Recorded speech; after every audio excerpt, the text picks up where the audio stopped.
Hi friends, welcome back to my channel, or welcome if you're new. My name is Rachel and welcome to a new reading vlog. In today's video, I'm going to be working my way through my June TBR. I may be mood reading. Truly, who knows where we will end up. But I will mainly be reading fantasy and fantasy romance.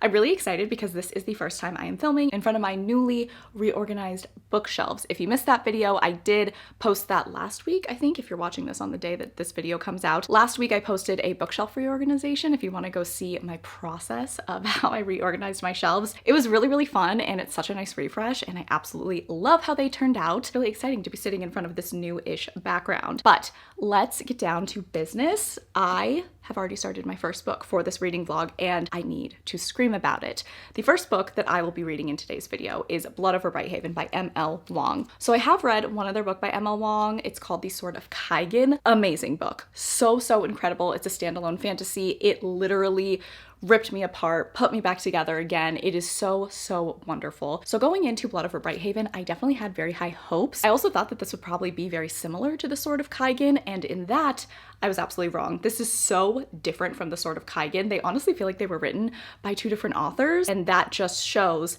how incredible M.L. Wong's pen is. Her ability to write just two completely different stories, characters that feel nothing alike, worlds that feel nothing alike. It is really amazing to get to experience both of these stories by her. So let me first tell you what this book is about before I fully go into gushing about it. So this is advertised as a dark academia fantasy. I feel like I don't even know really what dark academia is. So maybe that is true. It's definitely academia. We are spending a lot of time at a magical university in this world. Our two main characters are Sayana and Tamil. So Sayana is a high mage. She is actually the first woman admitted to this high magistry university where she will be studying and honing her magic in order to help the world that they are in strengthen the power that they use and find ways to access it more. And it's kind of this whole big explanation that I'm not going to go into because we don't really have the time, and also M.L. Wong does it better. But basically her assignment is to work on weaving spells, honing her magic, and finding ways for this world to continue to be as it is and power on as it has and strengthen. Then we have Tamil. So Tamil is actually a janitor at this university and he is also Quen. They are seen as lesser people. They are seen as less intelligent. They are seen as just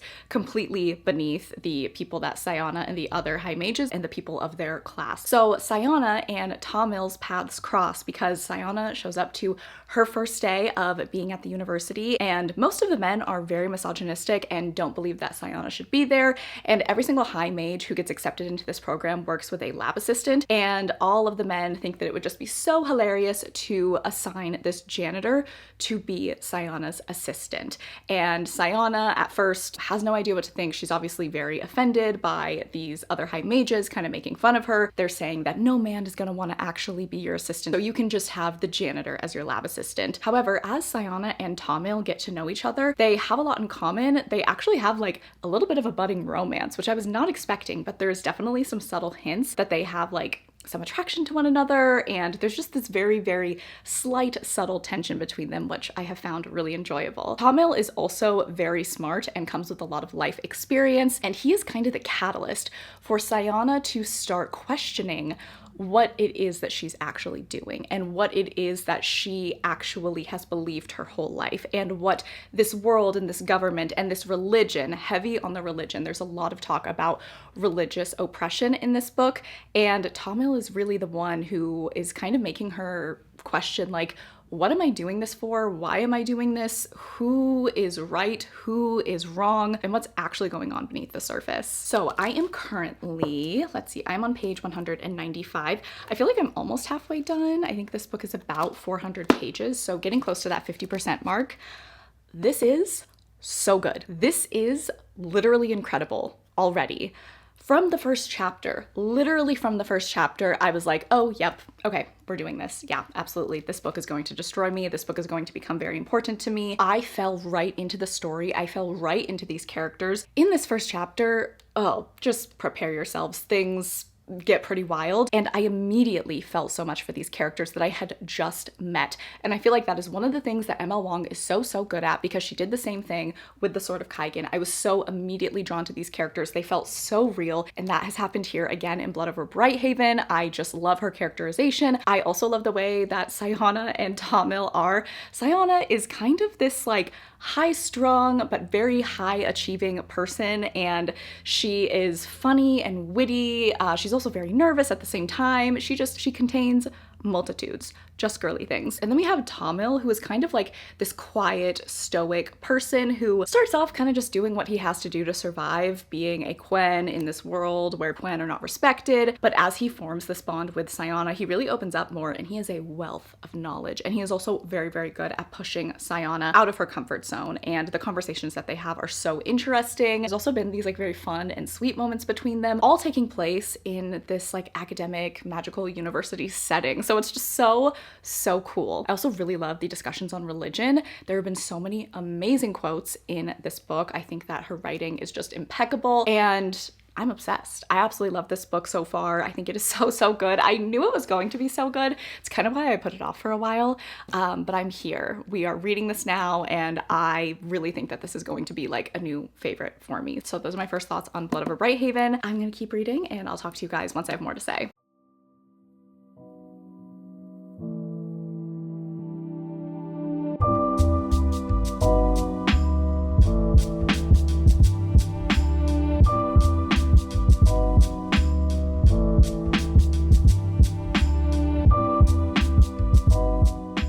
Hello friends.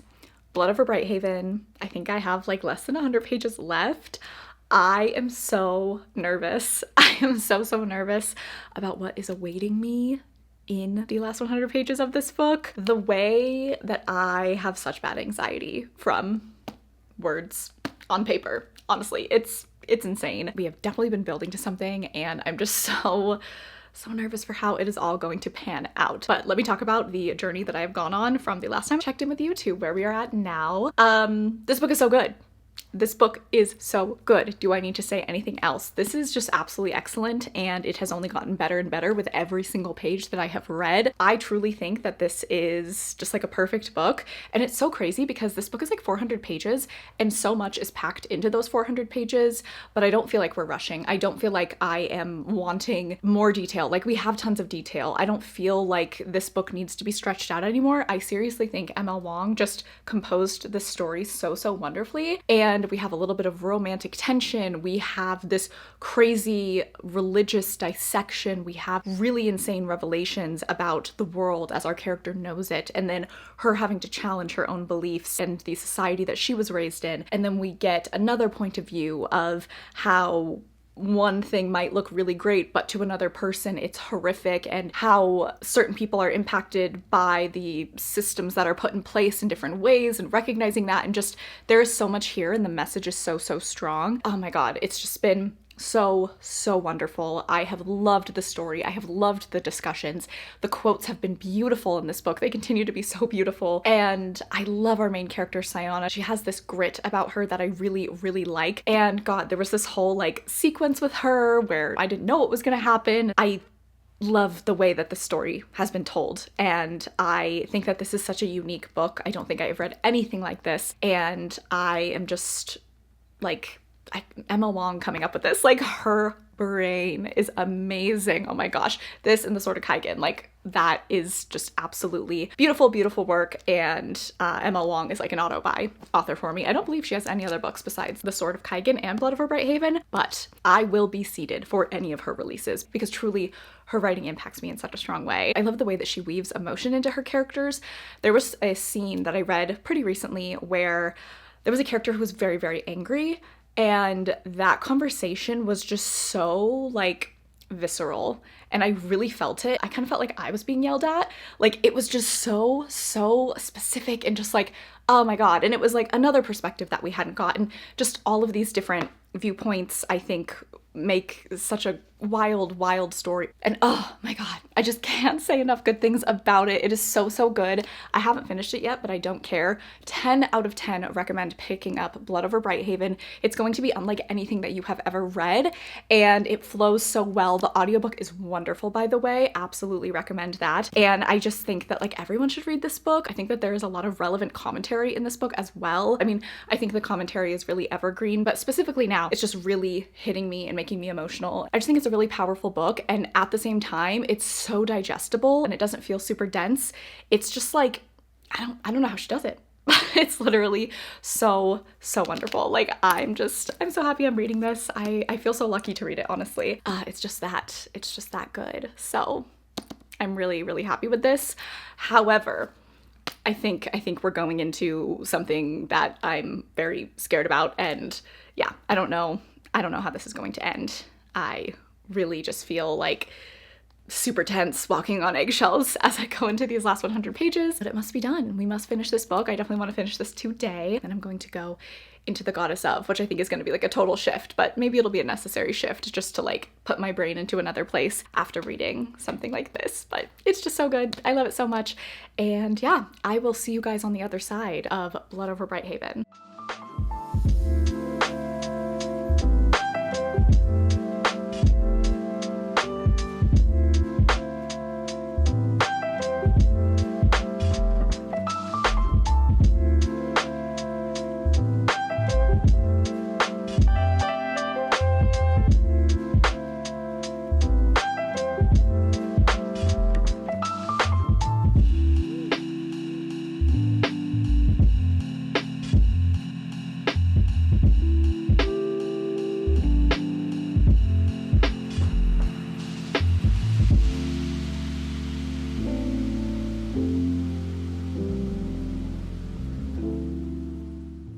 Hello, friends. Blood Over Brighthaven. Did I finish it, or did it finish me? As you can see by that last clip of me reading the ending, I am ruined. I am wrecked by this book. Oh my God. Body and soul. Done. Absolutely done. This is one of my favorite books ever. Like, this is a new all-time favorite. This is a 6-star read. This is an infinity star. Broke my rating scale. Genuinely just such a good book. Oh my goodness. I am so overwhelmed with how much I love this book. I think it is so brilliant, emotional. There's just so much here. It's such a rich story, and I just feel like everyone should read it. Like, I really do. It has fun, dark academia, fantasy vibes. It has like a smidge of romance. Don't like go into this book being like, oh, there's a romance, great. Like, is there a romance? Sure, but it's just like a whisper of it. It is sweet, you know, the moments that we do get. There are so many important conversations here. There are such wild, epic decisions made by our characters. And yeah, it just absolutely wrecked me. And I had the time of my life, honestly. So this is amazing. 5 stars for Blood Over Brighthaven. And then, as you guys saw, I started The Goddess of by Randy Gardner. So I am, let's see, 121 pages in. So I think I'm about like 30% of the way done with this book. If you don't know what The Goddess of is about, it is an adult fantasy romance. Our main character's name is Naya. She is the daughter of a high goddess. She is set to enter an arranged marriage, but Naya does not want to enter this arranged marriage. She really wants to escape. So she makes a deal with the high god of deaths and curses. Red flag.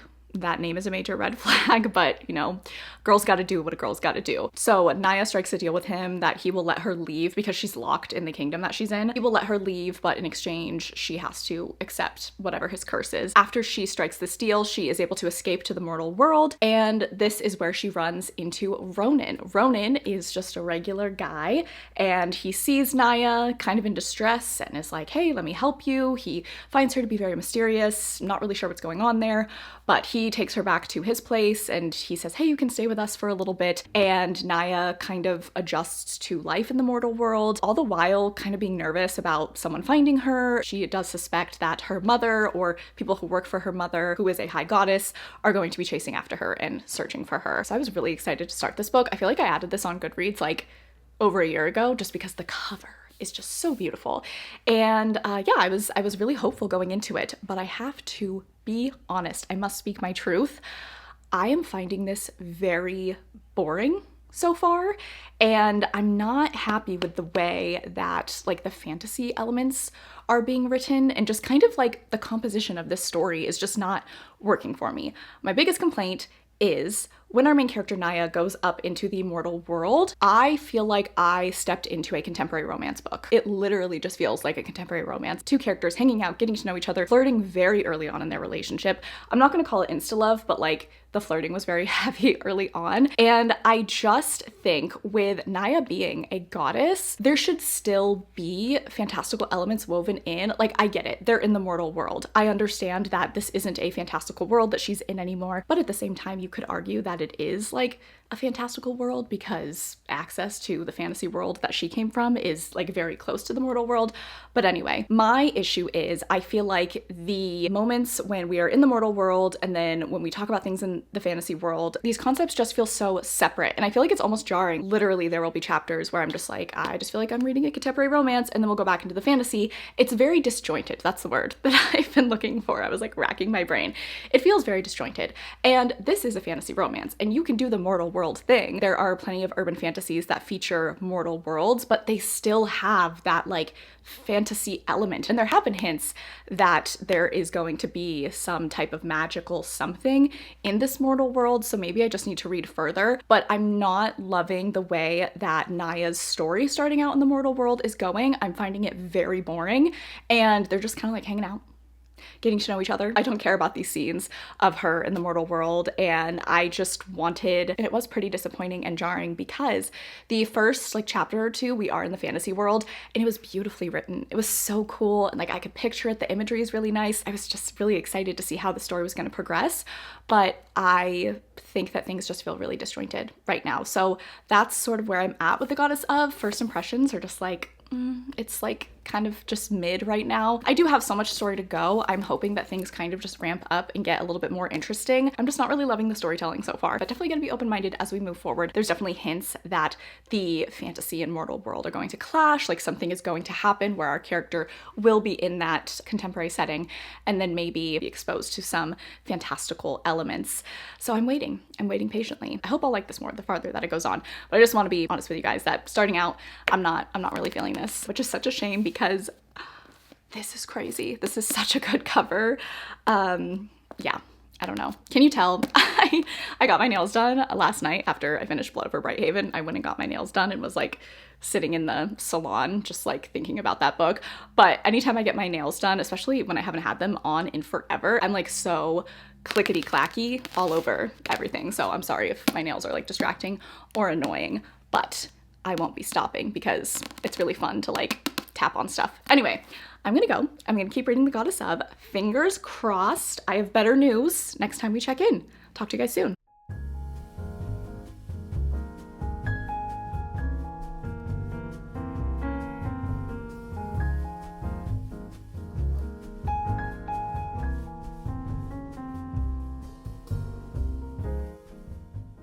Alrighty team, we have some things to discuss. Number one, The Goddess of. I got to 51% of the way through this book this morning, and I unfortunately decided to DNF it. I hate DNFing so much. Even though like I think DNFing is totally self-care and there's so many amazing books out there to read, don't waste your time on books that you're not liking. I believe that. But at the same time, I hate DNFing, especially when I've put so much time into a book. Like I read over 200 pages of this book, hours reading it. I was halfway through, but I just genuinely could not do it anymore. I did not care about what happened next. The further that I got in this, the less and less I was enjoying it. So let me quickly go through the reasons that I decided to DNF this book, and then we'll move on to my next read. So I had said in my last check-in that I was having a few issues with the book anyway, and those things kind of just continue to grow. Number one, our main character, she felt immature. She felt naive in a way that just, I don't know, rubbed me the wrong way. She's 800 years old. She seems very green. Her decision making is just, doesn't really make sense to me. And I don't know, I didn't like her character, I guess. Just overall, she got more and more rounded out. I just feel that she is a bit immature, and this kind of almost feels like a YA book at times. The way that our characters speak, the way that our characters interact, and just overall the characterization of our main character, Naya. I just walk away from this book not absolutely loving her. Number two, I would say the romance really did quickly go from meeting to very heavy flirting, and I feel like we just totally missed out on the romantic development, and it just wasn't fun. My favorite part of a romance in a fantasy book is that development, of course, and I feel like we just skipped quite a few steps. I feel like they were very, very heavily flirting very early on. It was very clear that they were into one another, and so I just found the romance to be pretty boring, and I wasn't really excited about anything to come from that. And then, kind of as I mentioned earlier, I do feel that some of the elements of this book were disjointed, the fantasy and then the contemporary elements. As the book did progress on, we do see that there are some more fantasy elements being presented to us in present day. However, I just don't think that I liked the way that it was done, and I think that has to do with overall the structure of the story just doesn't work for me. I don't think that it flows well. I need good flow in a book, and I just don't think that this book has that. So I had to DNF it, and oh my gosh, I'm just really sad about that. Hate DNFing. Also, I broke my rule that I set for myself this year that I was really going to try to not buy books that I could read on Kindle Unlimited until I had read them on Kindle Unlimited and decided that I really liked them. But I broke that rule because look at this cover. I mean, it's understandable. I had to break the rule. Like, what do you want me to do? But I could have read this on my Kindle, and then I wouldn't have, you know, this book that I'm not sure what I want to do with yet. DNFing the Goddess of, really sad about it, but at the same time, I'm just glad I don't have to spend the rest of my day trudging through this book. Moving on to much more exciting and happier things, my next read. I have started, I'm really only in the beginning of it, but I'm reading The Jasmine Throne by Tasha Suri. I'm on page 84, and this book is about 530 pages, so really at the beginning. Take what I'm about to say with the biggest grain of salt ever, but I'm loving this. Like, oh my god, picking this up after, you know, DNFing a book, I was a little bit nervous because I'm like, man, am I just like not in a reading mood? I don't really know. I'm afraid to pick this up because I don't want to have the same reaction that I had to The Goddess of. You know, I want to care, I want to be invested in a story, and I really needed that to happen in the very beginning of this book for me to be excited about it. And girls, did it not disappoint. This is excellent so far. Writing style immediately gripped me. It is descriptive without being too overly descriptive. There is emotion in the characters' voices right away. Our two main characters, I feel like I already know them so well, and yet there is still so much mystery and excitement to uncover with them. I love this world. It is rich, it is interesting, it is dangerous, it is magical. There's so much hidden here, and I've already started to learn bits and pieces, and I just feel like when I learn those new things, it just like unravels a whole other thing for me to think about and to look forward to. And like I said, I just really enjoy both of our characters. So our two main characters are a priestess and a princess. The priestess's name is Priya, and then the princess's name is Malini. So Malini, the princess, is actually trapped as a prisoner. Her brother, the prince, has locked her away as a prisoner, and she is staying in this crumbling temple. And then Priya, working as a maidservant, her and a bunch of other girls go up to this crumbling temple and they clean it and just like keep it nice for the princess. And their two paths cross due to the whims of fate, due to vengeance, due to powers greater than anyone is even fully aware of. These two characters' destinies become irrevocably tangled. That is how it's listed on the inner flap here, and I just think that that sounds really nice. Kind of classic, two characters from totally different worlds have, unbeknownst to them, common goals and lots of secrets. So thank goodness this book hooked me right away. I'm so in, and I can't wait to see how this story develops. So I'm going to keep reading The Jasmine Throne. Okay, let's do a quick check-in on The Jasmine Throne. This is going so well still. I'm really liking it. I am loving Priya and Milani, our two main characters. Their chemistry is just like leaping off the page. The tension between them is very like gentle, delicate, the brush of a hand. One of them kind of stumbles, they help each other out, and it's this very nervous, like they don't really know if they want to cross the line. It is so good, such delicious tension, and I just love their chemistry. Like, they're just really amazing, and there's some things that are going on in regards to the plot, some things that Priya has discovered that is going to be really interesting and might cause major issues for them in the future, but I'm loving the way that it's going right now, and I just really like how their romance and the plot are just like woven together so well. I will say one thing I'm not loving about this book, multi-POV, which I love, amazing, but some of the POVs I'm just not really caring about right now, particularly the men's POVs in this book. Like, I just don't care. I don't really feel connected to those characters. I'm hoping as it goes on that will change. I think getting different perspectives is great, but the actual chapters themselves I don't find like super engaging, and I just always want to go back to Milani or Priya's POV. So that's kind of my only thing that I'm disappointed when one of the men come up. But I hope that that changes as I keep going. I am going to try to finish this book today. I'm going to be doing reading sprints with my patrons later, and yeah, then we'll get this all wrapped up. But this is going well. I'm really liking it. I like the romance. I think that the writing is really pretty. There's been some really, really nice quotes. So I will talk to you guys either right before I finish the Jasmine Throne or after.